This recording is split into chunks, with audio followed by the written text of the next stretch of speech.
5 juin 1985. Je crois que je commence à comprendre quelque chose.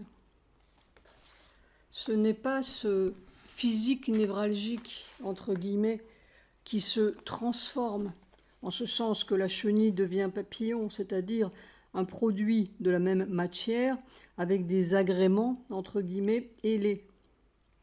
Mais je vois et sens de plus en plus que ce formidable feu cellulaire, qui donne la sensation d'une bouilloire ou d'une désintégration ou d'une éclosion inconnue, doit servir à former l'être nouveau. C'est ce que j'appelais livrer passage amer. On sent très bien que c'est une masse de feu, un feu dense, qui justement donne la sensation qu'on va éclater ou s'atomiser. Et que cette masse dense, qui semble sortir par toutes les cellules et tous les pores du corps, doit pouvoir s'agglomérer et se former en un être selon des lois encore inconnues. C'est cet inconnu qui justement est très difficile à supporter. Le tout est d'arriver à la densité, en italique, voulue.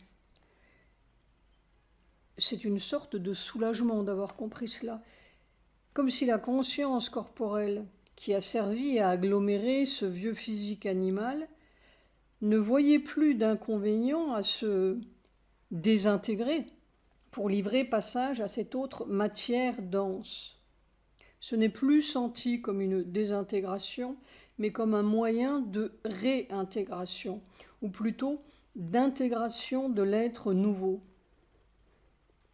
Le corps, la conscience du corps n'a pas du tout besoin d'être moi, entre guillemets, pourvu que l'autre soit A majuscule, pourvu que mère soit, pourvu que la vraie vie, V majuscule, soit le règne divin, enfin, la sortie de cette calamité humaine. Ce serait cela, se défaire en avant. Et les cellules du corps contiendraient, en effet, la clé de la continuité évolutive, une clé de feu et une porte de feu. Il faut arriver à la densité voulue et à la transparence voulue. Les deux vont de pair. Plus c'est transparent, plus la masse de feu semble grandir. Les cellules peuvent servir à mieux qu'à être des productrices de spermatozoïdes. Ce serait le passage de cette vieille évolution bactériologique et désastreuse à une évolution solaire et sans mort. La grande difficulté de la transition n'est pas vraiment d'ordre physiologique, bien que ce soit très difficile à supporter, mais ce sont les griffes et les charmes, entre guillemets, de la mort qui veulent vous retenir à tout prix dans ces filets. Maintenant, je comprends parfaitement ce que Sri Aurobindo entendait par spell, envoûtement ou magie. Soit c'est très mystérieux et difficile. Probablement difficile parce que mystérieux. On ne sait pas dans quoi on va. 6 juin 1985.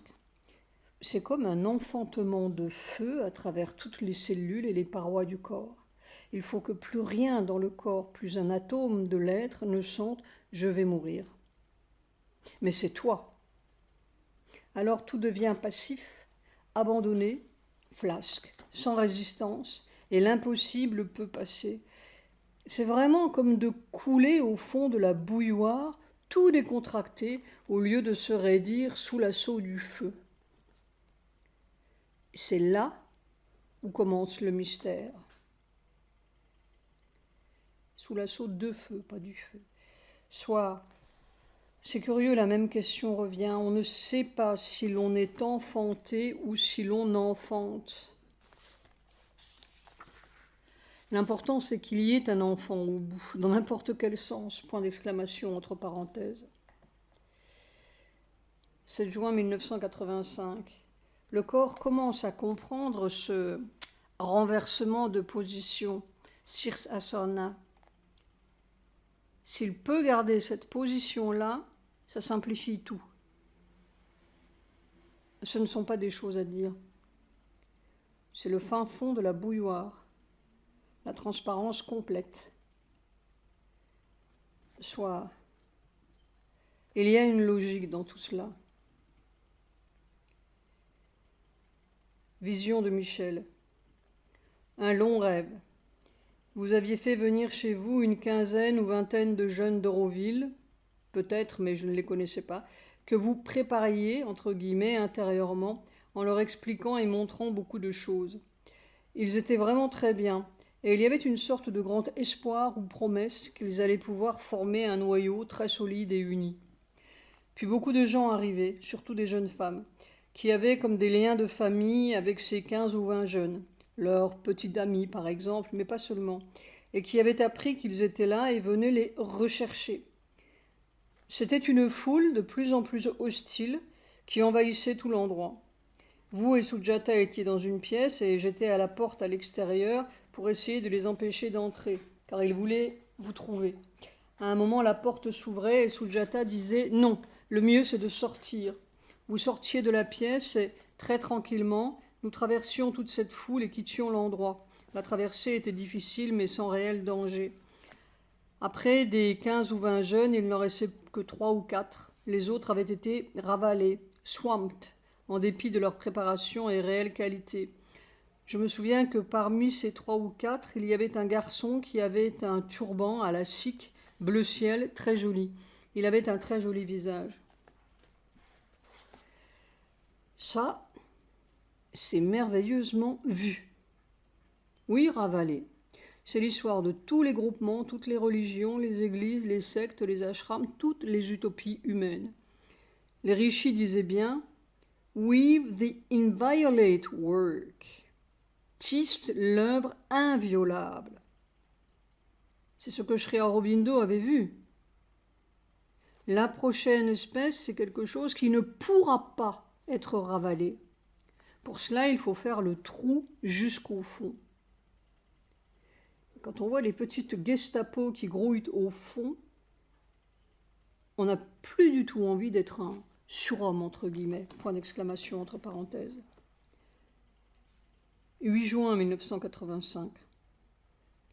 En chacun, il y a quelque chose qui est l'essence de la misère humaine et qui est à la fois la porte de l'enfer et la porte de la délivrance, la porte de la mort et la porte de l'amour, la porte de la douleur et la porte de la grâce suprême. C'est tout ce que je sais. On rêverait de tout donner pour que cette manière d'être ne soit plus. Dans la forêt. Est-ce que cet être nouveau se forme comme par bouffées successives ou par exhalaisons successives? Parce que de temps en temps et répétitivement, il y a des sortes de grands spasmes à travers toutes les cellules et tout le corps, comme s'il se vidait, entre guillemets, d'une substance, entre guillemets, point d'interrogation, entre parenthèses, où émanait une énergie dense, ce qui donne la sensation de mourir. Est-ce que, peu à peu, cette substance ou cette énergie se masse ou s'amasse pour se former en un corps, jusqu'à ce que tout arrive à point, entre guillemets, à la densité suffisante? C'est beaucoup plus difficile que de mourir. On ne sait pas ce que c'est. Le corps dit c'est toi, mais c'est très inconnu. Soit. Cela correspond peut-être à la description que Mère faisait, je cite de mémoire, comme si toutes les cellules étaient projetées par force dans un monde inconnu. Note de bas de page, agenda 13, 7 juin 1972, page 203. Par force, c'est cela, c'est irrésistible. On ne peut pas concevoir que cela puisse s'étirer longtemps, longtemps dans le temps. Dans le monde non plus, dans notre lieu non plus. On ne sait pas dans quel sens lire le phénomène. 9 juin 1985.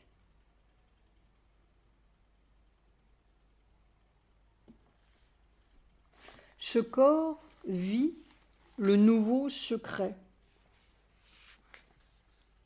4 avril, 9 juin 85.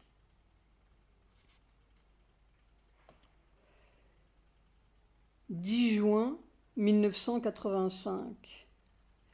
Une énorme croûte de mensonges physiques recouvre une grâce merveilleuse qui peut refaire le monde comme une fable, si nous le voulons.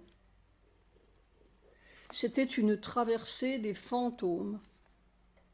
Ô mère, si tu pouvais te servir de cette trouée pour faire la révolution divine sur la terre. Si nous ne le voulons pas, la révolution divine se fera quand même. Il y aura des nettoyages.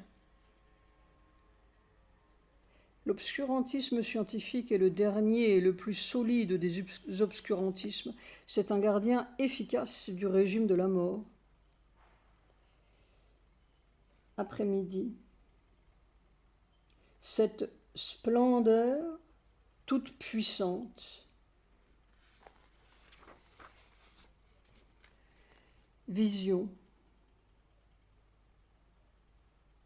La nuit dernière, j'ai vu Mère et elle m'a dit une phrase assez mystérieuse. Elle m'a dit « Si tu t'approches de moi, il faut faire attention parce que mon sang entrait partout. » Je ne comprends pas très bien ce « il faut faire attention ». Ou peut-être que je comprends, mais ce n'en est pas moins mystérieux. On a la sensation qu'on arrive. Vu une photo de Mitterrand, bourré de paille et de prétention. Plus tard, je me sens plein d'ahurissement et d'émerveillement, avec quelques névralgies. 11 juin 1985. Je commence à bien comprendre, point d'exclamation entre parenthèses, le problème de ce physique névralgique, et du même coup je comprends une difficulté de Mère que je n'avais jamais soupçonnée. Je pensais que Mère ne pouvait pas avoir un problème de Shakti, elle qui était la Shakti suprême. Mais maintenant, je comprends qu'il y avait une très grande difficulté dans son corps. J'ai oublié une note de bas de page par rapport au centre de Mère qui est partout. Note de bas de page. PS, parce qu'on est attaqué partout ou contagionné par tout et chacun. Mais ça marche aussi dans les deux sens. C'est-à-dire que ce qui se passe dans ce corps passe aussi dans le corps du monde. J'attribuais cette difficulté au poison que les disciples jetaient sans cesse sur elle. Et c'est vrai, cela communiquait effroyablement, cela compliquait effroyablement le problème.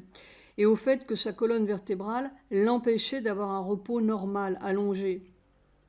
Mais ce que je ne savais pas, c'est que cette Shakti supramentale n'a rien à voir avec les petites Shakti mignonnettes que nous connaissons et que tous les vrais sadhaks connaissent quand ils parlent de Kundalini, de descente de force, de descente d'Ananda et patati et patata.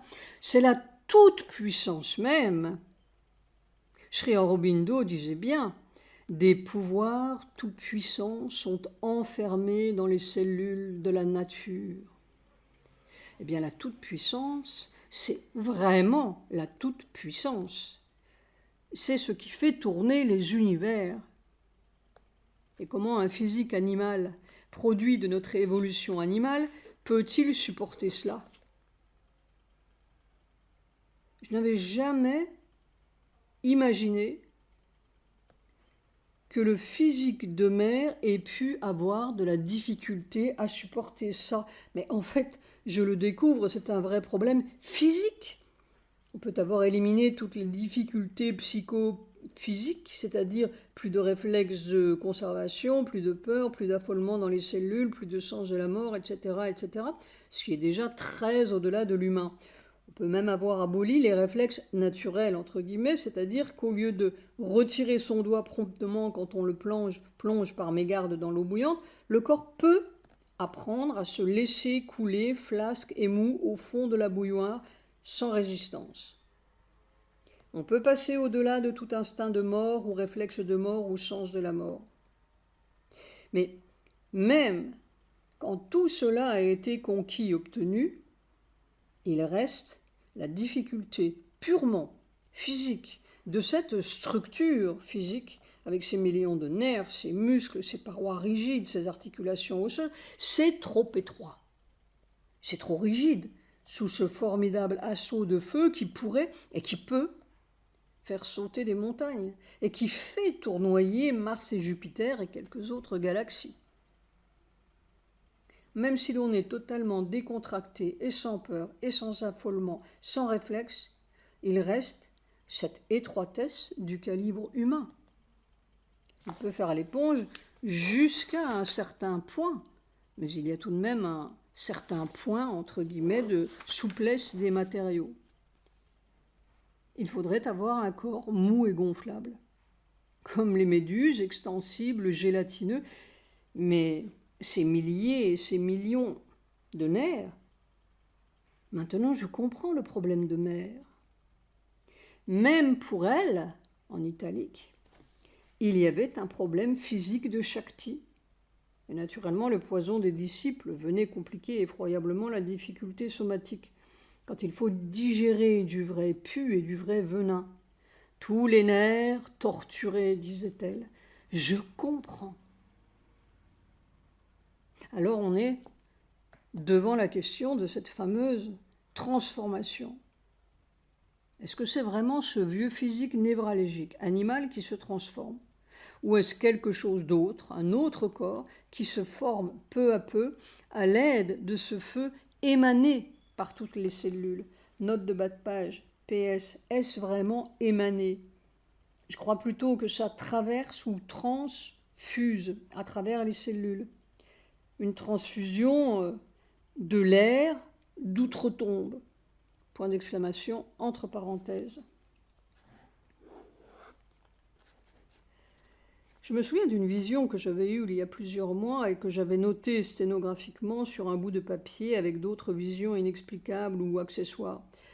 Je me souviens que j'ai vu cela à une époque où justement je me plaignais de cette démolition de mon corps, entre guillemets. Dans mes notes, c'était la nuit du 31 mars au 1er avril. Il y avait une construction de ciment gris, nu, sans revêtement aucun. C'était une maison, entre guillemets, comme un bloc carré de ciment. Il n'y avait pas d'étage. Cela ressemblait un peu à un blockhouse. Même le ciment n'était pas également poli et étalé. C'était complètement nu, sans revêtement. Et je ne trouvais pas cela très joli. Point d'exclamation entre parenthèses. Alors, je me mettais en quête d'une colonne de stuc pour agrémenter un peu l'endroit. Je cherchais et finalement, j'ai découvert une colonne de stuc un peu rose que je faisais transporter à grand-peine jusqu'à l'endroit. Puis, j'installais la colonne de stuc sur un côté de mon blockhouse et je me reculais un peu pour juger de l'effet. Tout cela était d'une drôlerie humoristique, comme toutes les visions de la nouvelle conscience. Et je dois dire que c'était si incongru et absurde, cette colonne de sucrose flanquée sur un côté de cette construction de ciment gris. Et là-dessus, je me suis trouvée tout d'un coup chez ma mère, entre guillemets, qui me disait d'un ton de reproche « Tu es en retard, tu fais attendre le bébé ». Et alors on comprend. Je perdais tout mon temps à vouloir améliorer cette construction de ciment nu, ce blockhouse, mon corps, alors que le bébé nouveau attend. Maintenant, c'est très clair. Tout le problème est la fabrication de ce bébé nouveau, entre guillemets, et du passage d'un corps à l'autre, en admettant que j'ai bien compris. Tout le processus est parfaitement clair. Je veux dire vécu, de A à Y, reste le Z inconnu de la fin. C'était à cela que Mère travaillait. et qu'ils ne lui ont pas permis de terminer. Et il ne pouvait pas supporter ça, bien sûr.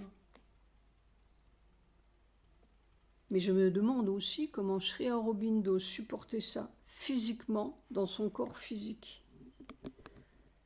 Bien sûr, Sri Aurobindo était Sri Aurobindo, mais son corps était un corps humain formé par l'évolution animale comme tous les autres corps.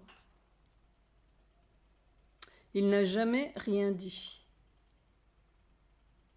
Mais je ne pense pas que Sri Aurobindo cherchait à faire le corps nouveau. Il faisait la trouée et ouvrait le passage de cette formidable coulée. Il supportait le premier choc. Dieu me garde de dire « je cherche à faire le corps nouveau ». Comment je peut-il essayer? Peut-il faire quoi que ce soit? C'est l'obstacle même. J'essaie de me laisser faire autant que possible, et en vérité, en fait, je ne sais pas ce qui se passe. Je ne connais pas dans quel sens se déroule le phénomène.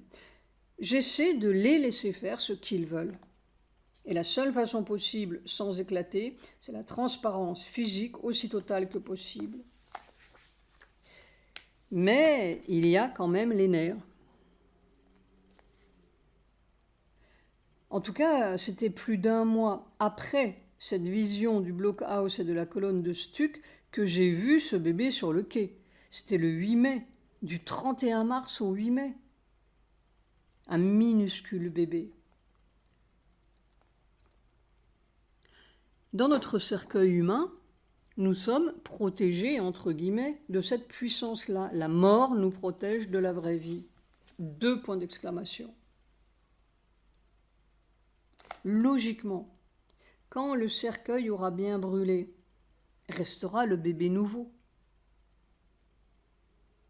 Mais ce que je sens, c'est que ce Z final, ce mystère de la fin, est lié à une certaine conjonction mondiale. Le bébé nouveau et le changement du monde vont ensemble. C'est peut-être cela que Mère voulait dire. Si tu t'approches de moi, il faut faire attention parce que mon centre est partout. Si un point du cercueil brûle, c'est tout le cercueil mondial qui brûle. Après-midi. Ce corps est en train de vivre le secret merveilleux et difficile. 12 juin 1985. Ce n'est pas difficile puisque c'est toi. Tout ce qui perçoit la difficulté, c'est la mort. Tout ce qui perçoit le danger, entre guillemets, c'est la mort. Tout ce qui perçoit l'impossibilité, entre guillemets, c'est la mort. Tout ce qui perçoit la mort, entre guillemets, c'est la mort. Ce sont les derniers vestiges de la mort. C'est le dernier piège de la mort.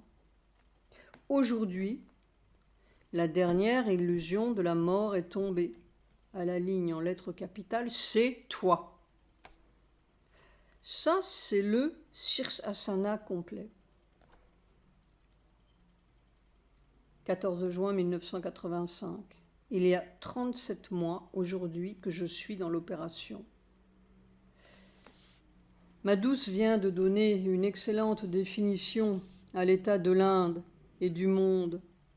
Tout tombe, mais tout reste, comme les termites qui laissent intacte la surface extérieure. Le seul espoir, c'est la formation d'un premier être nouveau qui ne se laissera pas ravaler ou contaminer par la pollution générale, puis qui essaimera et fondera le premier noyau de l'espèce nouvelle. Mais on voit bien comme on est physiquement cerné de tous les côtés par la barbarie B majuscule montante. Après-midi, une invasion de mer. Toutes les cellules squeezed out. Et cette éclosion, note de bas de page, squeezed out, compressée ou écrasée et tirée au dehors. Dans la forêt, On ne sait pas si on se dématérialise, on ne sait pas si on se transmatérialise, on ne sait pas si mère se matérialise, on sait seulement que c'est l'inconnu divin. Ce n'est possible que dans un c'est toi absolu et sans défaillance. Hindou, 14 juin 85. Nous considérons la technologie comme un moyen de développer l'Inde et de faire ressortir le meilleur de notre peuple, déclare Rajiv Gandhi aux USA. Note de Satrem. Computer et high-tech, le dernier mantra de l'Inde. 15 juin 1985. Il y a encore une dernière illusion. C'est de sentir que l'on se matérialise, que l'on se dématérialise. C'est le mensonge qui se dématérialise. C'est la mort qui se dématérialise. Sous cette croûte de mensonges cruels, il y a toi. C'est la mort qui éclate. C'est le mensonge qui éclate. Le vrai est éternellement vrai. 19 juin 1985. Qu'est-ce que cela fait pourvu que ça se fasse? Ce dos est devenu un bloc de douleur. On ne comprend rien. On ne peut pas comprendre. C'est quelque chose qu'il faut devenir à travers le négatif comme à travers le positif. On ne sait même pas ce qui est négatif, entre guillemets. Ces névralgies qui gagnent même les jambes ont peut-être aussi leur sens positif. Qu'est-ce qui est? On ne sait pas. Sauf que c'est toi qui nous fait devenir quelque chose d'inconnu. Il faut arriver au point voulu par tous les moyens. C'est une sorte de mécanique. Il doit y avoir un point critique ou même une masse critique, comme dans les substances fissiles. On ne sait pas. On ne sait rien du tout. On emploie des images pour quelque chose d'autre qui n'a ni précédent ni équivalent.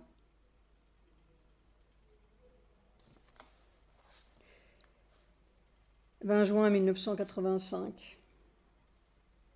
Après une nuit d'horreur, de démenti de tout. Faudra-t-il une autre sorte de corps? Soir, plus profond que le profond, il y a la douleur. C'est par là qu'on est toujours, point d'interrogation entre parenthèses, vaincu. Quand j'étais petit, l'histoire qui m'a le plus frappé, c'est celle de la chèvre de Monsieur Seguin.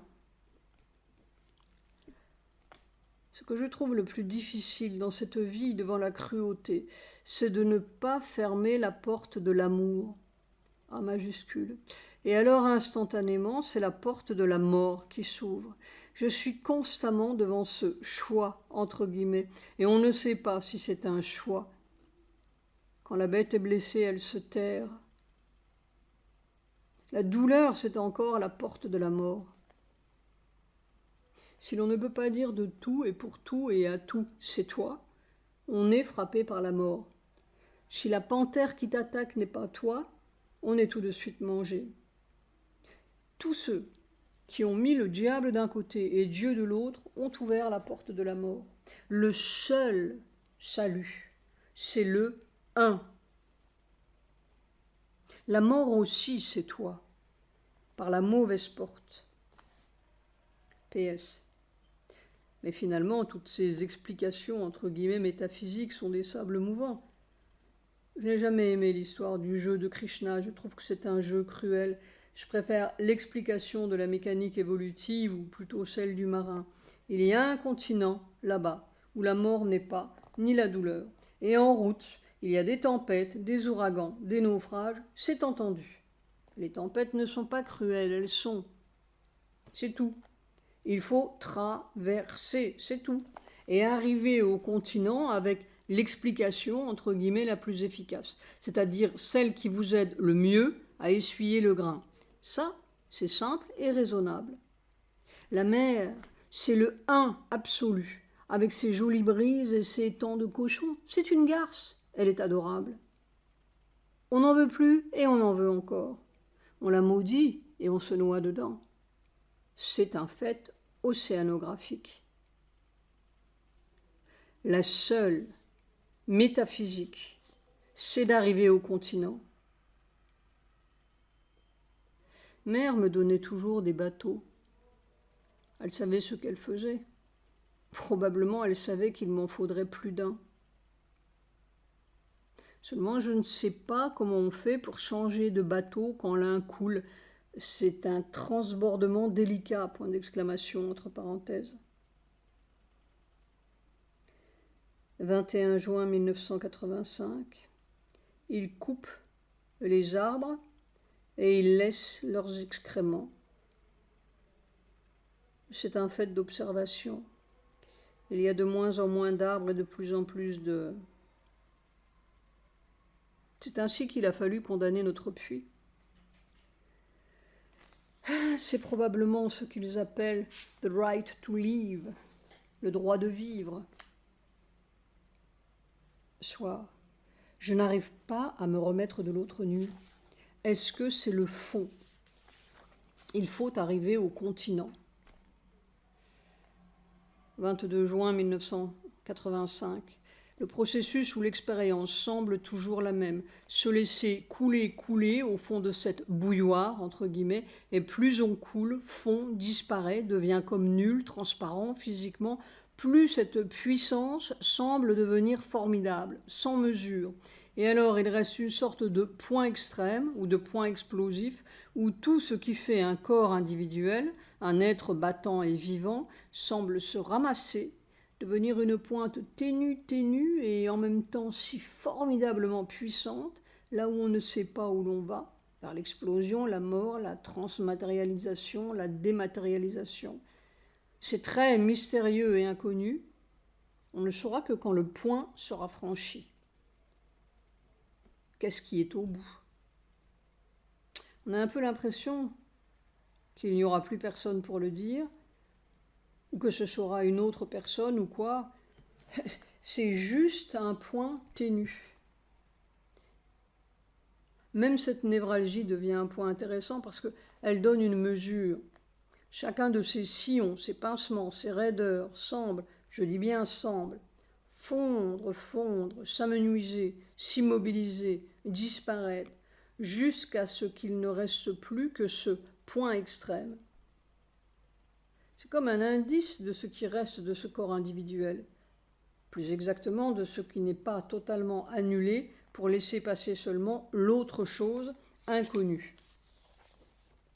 Alors ce point extrême a l'art de s'étirer comme un caoutchouc pendant 1 heure, 2 heures de suite, comme si cela devenait de plus en plus extrême, à chaque minute, et ça dure. Et c'est cela qui fait tout l'inconnu difficile.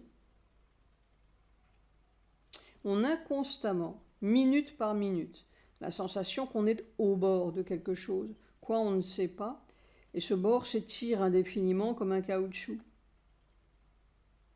Il devra tout de même bien y avoir un moment où, naturellement, la névralgie revient dès que j'arrête le mouvement. Après-midi, c'est tout à fait fou et c'est divin. Ce ne peut être que divin. C'est presque torturant, cette explosion qui n'explose pas. Parfois, quelques secondes, un soulèvement doré comme de la pâte qui lève, mais c'est cette névralgie qui complique de 60% la difficulté. Oh, quel est ton mystère? Soit, c'est peut-être toute cette structure animale formée par des millions d'années qui, subconsciemment, frémit devant ce qui lui apparaît comme l'explosion de tout son être. Cette puissance serait terrifiante, awesome, pour n'importe qui. Alors, le petit animal fait du mieux qu'il peut. Il est dressé, converti, mais c'est la base physique qui subit l'opération. Et c'est toujours la même question. Qui sait si cela n'explosera pas, en fait? Si ça explose, le petit animal ne peut pas s'empêcher de sentir que c'est la fin de l'expérience. Il faut aller au bout pour voir. Pourtant, je ne sens pas de peur, même subconsciente, mais un mystère.